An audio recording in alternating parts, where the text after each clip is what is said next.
بسم اللہ الرحمن الرحیم۔ السلام علیکم ورحمۃ اللہ وبرکاتہ۔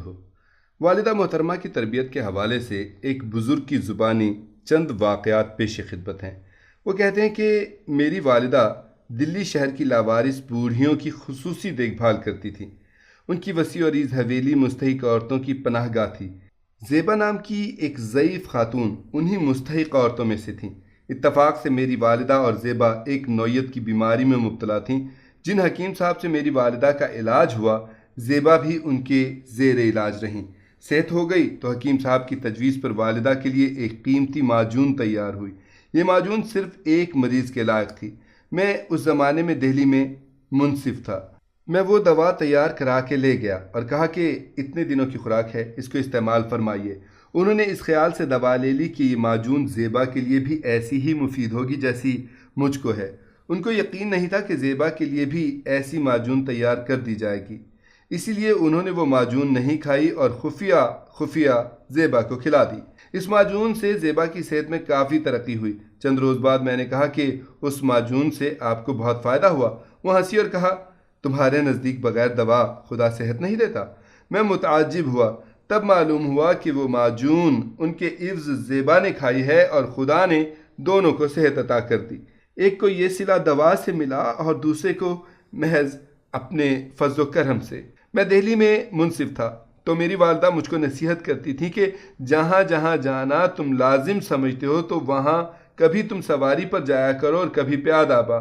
زمانے کا کچھ اعتبار نہیں، کبھی کچھ ہے تو کبھی کچھ، بس اپنی ایسی حالت رکھو کہ ہر حالت میں اسے نبھا سکو۔ چنانچہ میں نے جامع مسجد اور حضرت شاہ غلام علی رحمۃ اللہ علیہ کی خانقاہ میں جانے کا یہی طریقہ اختیار کیا تھا کہ اکثر دونوں جگہ پیدل جایا کرتا تھا یا کبھی سواری پر۔ اس زمانے میں منصفی کی کل تنخواہ والدہ کو دے دیتا تھا۔ وہ اس میں سے صرف 5 روپے ماہانہ جیب خرچ کے لیے مجھ کو دے دیتی تھیں۔ باقی میرے تمام اخراجات انہی کے ذمے تھے۔ جو کپڑا بنا دیتی تھیں پہن لیتا اور جیسا کھانا وہ کھلا دیتی تھیں کھا لیتا تھا۔ ایک مرتبہ میں نے بچپن میں ناراض ہو کر اپنے ایک نوکر کو تھپڑ مار دیا۔ والدہ کو پتہ چلا تو انہوں نے مجھے گھر سے نکلوا دیا اور کہا کہ یہ گھر میں رکھنے کے قابل نہیں، جہاں اس کا دل چاہے چلا جائے۔ اس کے بعد مجھ سے کہا کہ جب تک تم نوکر سے معافی نہیں مانگ لو گے تب تک میں معاف نہیں کروں گی۔ چنانچہ مجھے نوکر سے معافی مانگنی پڑی۔ بلا شبہ ایک اچھی ماں 1000 استادوں سے بہتر ہے۔ ایک امر جو نہایت ہی صبر و استقلال کا ان سے ظہور میں آیا وہ نہایت ہی عجیب ہے۔ ان کے بڑے بیٹے سید محمد خان کا صرف 37-38 سال کی عمر میں انتقال ہو گیا۔ سب لوگ گریہ وزاری کرنے لگے۔ جو رنج و غم ان کو ہوا ہوگا وہ بیان کرنا مشکل ہے۔ بے اختیار ان کی آنکھوں سے آنسو نکلتے تھے، لیکن اس حالت میں بھی انہوں نے کہا خدا کی مرضی، اور وضو کر کے صبح کی نماز پڑھنے لگی اور اشراق تک مصلے سے نہیں اٹھی۔ میں اس زمانے میں فتح پور سیکری میں منصف تھا۔ اس واقعے کے بعد میں نے دہلی میں اپنی تبدیلی کرا لی۔ والدہ کی تعلیم اور ان کی نصیحتیں نہایت ہی حکیمانہ اور دل پر اثر کرنے والی تھیں۔ مجھے یاد ہے کہ ایک شخص نے جس کے ساتھ میں نے نیکی کی تھی میرے ساتھ نہایت بدی کی۔ جلد تمام وجوہات اور ثبوت جن سے اس کو عدالت سے کافی سزا مل سکتی تھی میرے ہاتھ آ گئے۔ میرے نفس نے مجھ کو بہکایا اور انتقام لینے پر آمادہ کر دیا۔ میری والدہ نے یہ خبر سن کر مجھ سے کہا، اگر تم اس کو معاف کر دو تو اس سے عمدہ کوئی بات نہیں۔ اگر تمہیں اس کی بدی کی سزا حاکم سے دلوانی ہے تو نہایت نادانی ہے کہ اس قوی اور زبردست حاکم الحاکمین کے چنگل سے جو ہر ایک کے اعمال کی سزا دینے والا ہے اپنے دشمن کو چھڑا کر ضعیف اور ناتواں دنیا کے حاکموں کے ہاتھ میں ڈال دو گے۔ بس اگر دشمنی اور انتقام ہی منظور ہے تو قوی حاکم کے ہاتھ میں اس کو رہنے دو۔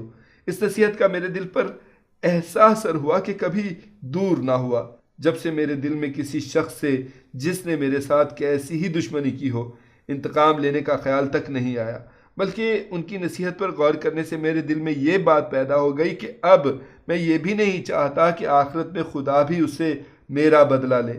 وہ مجھ کو نصیحت کرتی تھیں کہ کسی نے اگر ایک دفعہ تمہارے ساتھ نیکی کی ہو اور پھر وہ برائی کرے، یا 2 دفعہ نیکی کی ہو اور 2 دفعہ برائی کرے تو تم کو ناراض نہیں ہونا چاہیے، کیونکہ 1 یا 2 دفعہ کی نیکی کرنے والا کیسی ہی برائی کرے اس کی نیکی کے احسان کو بھلایا نہیں جا سکتا۔ اگر لوگ ان کی باتوں پر غور کریں تو سمجھ سکتے ہیں کہ میری والدہ کیسی عالی خیال اور نیک صفات خلیق اور دانش مند نیز دور اندیش اور فرشتہ صفت ہی تھیں۔